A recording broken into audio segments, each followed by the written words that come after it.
या hi hello नमस्ते आदाब सत श्री अकाल। मुझे बात करनी है आपसे दो तीन टॉपिक्स के ऊपर, जिसमें से पहला और अहम टॉपिक ये है कि डिवोर्स के जो रेशो हैं वो बढ़ रहे हैं। अब पहली बात आती है कि जो डिवोर्स के रेशो बढ़ रहे हैं उसको मेल ज्यादा फाइल कर रहे हैं या फीमेल ज्यादा फाइल कर रहे हैं, पहली चीज।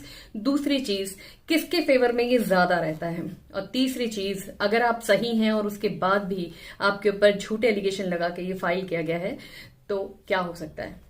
तो डिवोर्स रेशो जो है वो बढ़ रहा है क्योंकि आज के टाइम की जो जनरेशन है उनकी एक्सपेक्टेशंस बहुत ज्यादा है। इक्वालिटी की हम बात करते थे, आज हमें हर चीज में वो इक्वालिटी चाहिए, चाहे वो मेल हो या फीमेल हो, जिसकी वजह से उनके आपस में ईगोज जो होते हैं वो इतने क्लैश होते हैं कि उनकी कंपैटिबिलिटी मैच भी कर रही हो ना तो भी उनको फील होता है, क्योंकि या तो वो किसी अपने पार्टनर से बात करने के बजाय किसी थर्ड पर्सन से एडवाइस लेते हैं और ये दिखाते हैं कि उसको अपने पार्टनर से डर लग रहा है, वो अपनी बात उसके साथ शेयर नहीं कर सकता, लेकिन वो बाहर वाले के साथ शेयर कर सकती है, कर सकते हैं।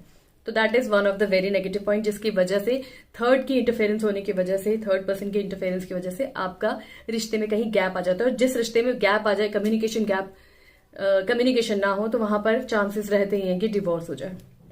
दूसरा, डिवोर्स मेल ज्यादा ले रहे हैं या फीमेल। देखिए, अगर मेल फाइनेंशियली बहुत स्ट्रांग है और उसका ऑलरेडी कहीं अफेयर चल रहा है या उसको पता है कि मुझे आगे मूव ऑन ही होना है, मेरा इसके साथ नहीं हो पा रहा, डेफिनेटली वो फाइल करेगा। बट अगर वो फाइल करेगा तो उसको इस चीज के लिए केयरफुली रहना पड़ेगा।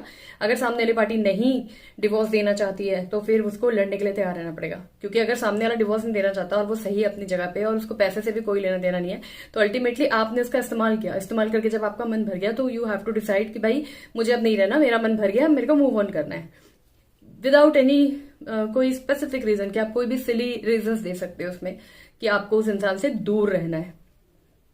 तो ऐसे लोगों को मैं तो पागल ही बोलूंगी, क्योंकि उनको सेंस ही नहीं पता, उनको पारिवारिक ज्ञान ही नहीं है कि एक्चुअली फैमिली चलानी कैसे होती है, तो उनके लिए टाइम पास है। तो आई थिंक ऐसे लोगों को शादी नहीं करनी चाहिए। एंड थर्ड, कि अगर आपका बहुत लंबे टाइम तक केस चल रहा है या आपको डिवोर्स कैसे मिलेगा, तो देखिए इसका सिंपल एक तरीका है, आपका म्यूचुअली डिवोर्स आप कर लोगे, वेल एंड गुड। आपस में बैठ के कम्युनिकेशन कीजिए, बातचीत कीजिए, अगर लगता है कि रिजॉल्व हो सकता है, वेल एंड गुड।